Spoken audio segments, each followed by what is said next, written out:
Hello everyone, welcome to my channel student corner. और आज हम पढ़ने वाले हैं PCHET 147 का पार्ट फर्स्ट। तो इसके अंदर क्या है, जैसे कि सब्जेक्ट का नेम ही आपको पता है, ऑर्गेनोमेटलिक बायोइनऑर्गेनिक केमिस्ट्री है, पॉलीन्यूक्लियर हाइड्रोकार्बन्स है और UV-IR स्पेक्ट्रोस्कोपी है। अब आपको इतनी सारी चीज़ें पढ़नी हैं तो इसके काफ़ी सारे पार्ट्स आएंगे मेरी वीडियोज़ में। आप सब देखना, सबको देखने के बाद आपको आपका सब्जेक्ट और इजी लगने लगेगा, आप क्वेश्चंस को टैकल कर पाओगे। और जब ये सीरीज़ कंप्लीट हो जाएगी तो आपको एक क्वेश्चन बैंक भी प्रोवाइड किया जाएगा, साथ ही साथ नोट्स भी प्रोवाइड किए जाएंगे। तो चैनल को सब्सक्राइब करना ना भूलें, लाइक करें, और अगर आपको कोई भी कन्फ्यूज़न होती है तो आप कमेंट सेक्शन में लिख सकते हो। बिना टाइम वेस्ट किए अब हम स्टार्ट करने वाले हैं ऑर्गेनोमेटलिक कंपाउंड्स। तो ऑर्गेनोमेटलिक कंपाउंड्स क्या होते हैं? Organometallic compounds are chemical compounds.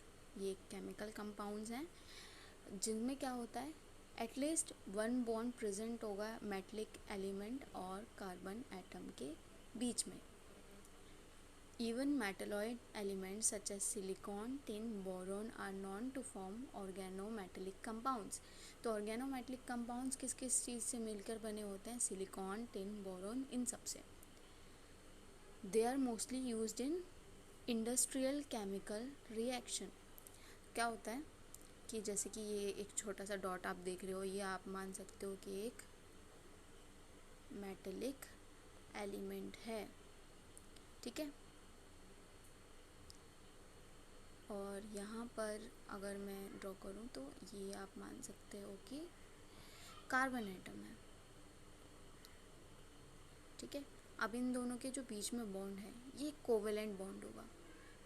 अब कोवेलेंट बॉन्ड है तो कोवेलेंट इन नेचर है, ठीक है।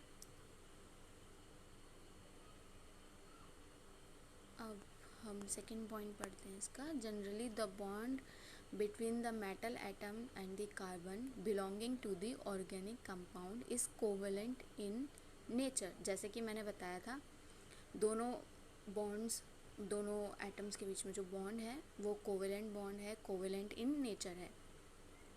when metals with relatively higher electropositivity, electropositivity क्या है?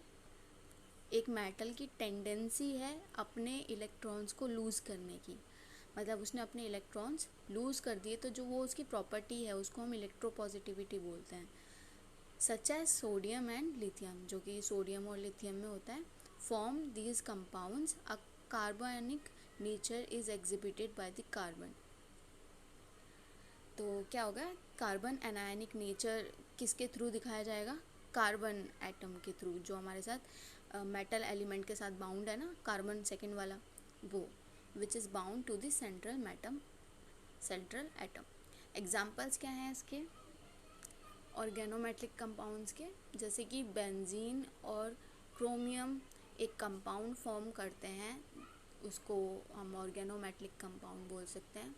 फ्यू मोर एग्जाम्पल्स इसके हैं। ग्रिगनार्ड रिएजेंट आपने सुना होगा, बहुत सारे रिएक्शंस में यूज़ होता है, तो ग्रिगनार्ड रिएजेंट्स इसका एग्जाम्पल है। टेट्राकार्बोनाइल निकल, डाइमिथाइल मैग्नीशियम, और भी बहुत सारे इसके एग्जाम्पल्स हैं, जैसे कि आप देख सकते हो organo zinc, organo cadmium, organo lithium, lead, tin, काफ़ी सारे इसके एग्जाम्पल्स हैं। ये आपको याद करने की ज़रूरत है क्योंकि काफ़ी बेसिक थिंग्स हैं, ज़रूरी नहीं है कि आपके एग्ज़ाम में आए, लेकिन आपको ये पता होना चाहिए। प्रॉपर्टीज़ ऑफ ऑर्गेनोमेटलिक कंपाउंड, ये आ सकता है, ये एक इम्पॉर्टेंट क्वेश्चन है। प्रॉपर्टीज़ में आप एक बहुत इम्पॉर्टेंट चीज़ पहले ही पढ़ चुके हो, और वो ये है कि क्या, the bond between the metal and the carbon atom is often highly covalent in nature. जो हमने पढ़ा कि जो दो एटम्स हमने पढ़े थे, एक मेटल एलिमेंट और एक कार्बन एलिमेंट एटम, तो उसके बीच में जो बॉन्ड है वो क्या है? कोवेलेंट इन नेचर है। Most of the organometallic compound exist in solid states. हमने 3 स्टेट्स पढ़े हैं, सॉलिड, गैसियस स्टेट्स या फिर लिक्विड। तो जो ऑर्गेनोमेटलिक कंपाउंड्स हैं हमारे, वो सॉलिड स्टेट में प्रेजेंट होते हैं। Specially the compounds in which hydrocarbon group are aromatic और हैव रिंग स्ट्रक्चर। स्पेशली कैसे कंपाउंड? जो हाइड्रोकार्बन्स ग्रुप के हैं जिनमें रिंग फॉर्मेशन होती है। The compounds consisting of highly electropositive metals.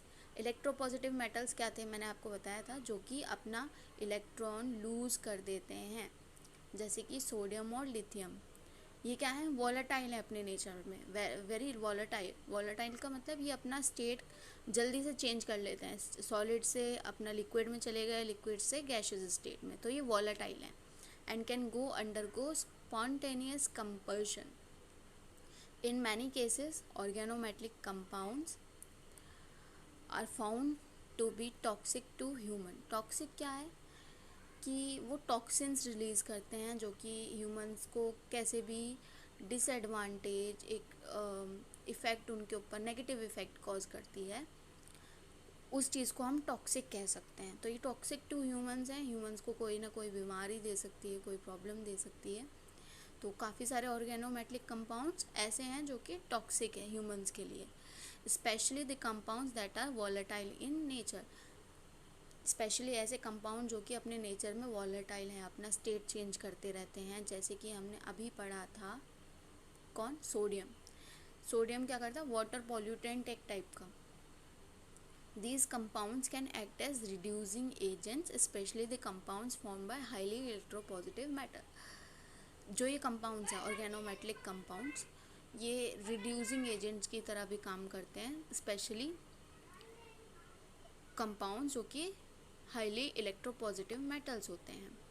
अब हम इस स्लाइड का सबसे लास्ट टॉपिक हमारे एप्लीकेशंस, मतलब ऑर्गेनोमेटलिक कंपाउंड्स हमने पढ़ लिए, क्या होते हैं, क्या एग्जांपल है, लेकिन किस चीज़ के लिए यूज़ होते हैं, अब इस पार्ट में हम ये पढ़ने वाले हैं।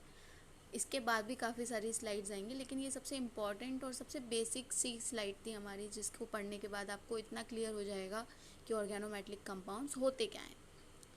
अब जब फर्दर हम हायर लेवल पर जाएंगे तो आपको धीरे धीरे चीज़ें क्लियर होती चली जाएंगी।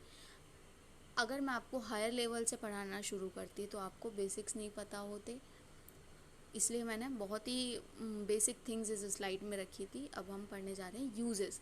हम किसी भी चीज़ को पढ़ते हैं तो उसका यूज़ क्या है ये भी तो पता होना चाहिए। तो एप्लीकेशंस में क्या क्या है, सबसे पहले ऑर्गेनोमेटलिक जो कंपाउंड्स हैं हमारे, वो केमिस्ट्री की फील्ड में हैं, तो इंडस्ट्रियल केमिस्ट्री, इन सब चीज़ों में काफ़ी ज़्यादा ऑर्गेनोमेटलिक कंपाउंड्स का यूज़ होता है। In some commercial chemical reaction, organometallic compound are used as homogeneous catalyst. Catalyst और ये एंजाइम्स क्या करते हैं, हमारे रेट ऑफ रिएक्शन को बढ़ाने के लिए काम आते हैं या कैटलाइज करने के लिए काम आते हैं। तो ऑर्गेनोमेटलिक कंपाउंड्स क्या हैं, इसी काम के लिए कमर्शियल केमिकल रिएक्शंस में यूज़ किए जाते हैं। These compounds are used as stoichiometric reagents in both industrial and research oriented chemical reaction. तो अगर आपसे कोई पूछा जाता है तो पहला तो ये है कि ये कमर्शियल केमिकल रिएक्शंस में यूज़ होता है। सेकंड आप लिख सकते हो कि ये industrial and research oriented chemical reactions में यूज़ होता है। 2 पॉइंट्स आपके ये हो गए। Third one, these compounds are also used in manufacture of some semiconductors. जिन्होंने 12th में फ़िज़िक्स में पढ़ा होगा उन्हें पता होगा, सेमीकंडक्टर्स जैसे कि सिलिकॉन वगैरह थे हमारे, तो उनके मैन्युफैक्चरिंग में भी ऑर्गेनोमेटलिक कंपाउंड्स का यूज़ होता है, which is require the use of compound such as trimethyl gallium. Trimethyl gallium हमने एग्जाम्पल में पढ़ा था ऑर्गेनोमेटलिक कंपाउंड्स के, तो उसका यूज़ किया जाता है। ट्राईमिथाइल एल्यूमिनियम का यूज़ किया जाता है। और भी 2 अनदर कंपाउंड्स हैं जिनका यूज़ किया जाता है, किसके, सेमीकंडक्टर प्रोडक्शन में। और हमारा 4th पॉइंट आ जाता है, किसके प्रोडक्शन में यूज़ किया जाता है, एलईडीज़ क्या है, लाइट एमिटिंग डायोड्स, इनके प्रोडक्शन में भी ऑर्गेनोमेटलिक कंपाउंड्स का यूज़ किया जाता है। These compounds are employed in bulk hydrogenation process such as production of margarine. Okay, तो 5th पॉइंट हमारा ये हो गया। 6th वन क्या है, these compounds are used as catalyst. ये तो हम पहले ही पढ़ चुके हैं।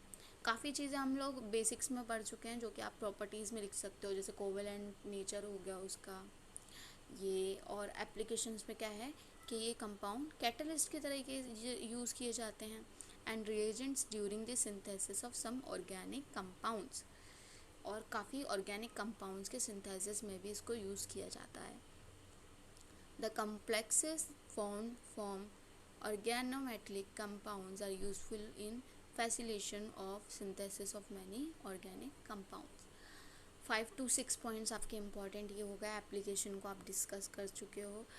अब क्या है, मैं आपको नोट्स प्रोवाइड करूँगी, अगर आप चाहो तो एक नोटबुक साथ में रखो और जो जो मैं बताती जा रही हूँ आपको अपनी लैंग्वेज में लिखना है, आप लिख सकते हो। एप्लीकेशंस हमने पढ़ ली हैं और हमने क्या पढ़ा है, ऑर्गेनोमेटलिक कंपाउंड्स की प्रॉपर्टीज़ हमने पढ़ी हैं और हमने क्या पढ़ा है, ऑर्गेनोमेटलिक कंपाउंड्स के एग्जांपल्स हमने पढ़े हैं। साथ ही साथ हमने पढ़ी है उसकी डेफिनेशन। डेफिनेशन भी आ सकती है, ज़्यादा नहीं तो 2 मार्क्स में, लेकिन आपको पता होना चाहिए। So thank you for listening me और समझने के लिए। और अगर आपको कोई न्यू टॉपिक चाहिए जिसको आपको नहीं समझ में आ रहा हो तो आप कमेंट सेक्शन में लिख सकते हो। साथ ही साथ अपने बेस्ट फ्रेंड्स जो भी कलीग्स हैं उनके साथ शेयर करिए, ग्रुप्स में शेयर करिए ताकि उनको भी टॉपिक क्लियर हो। Thank you.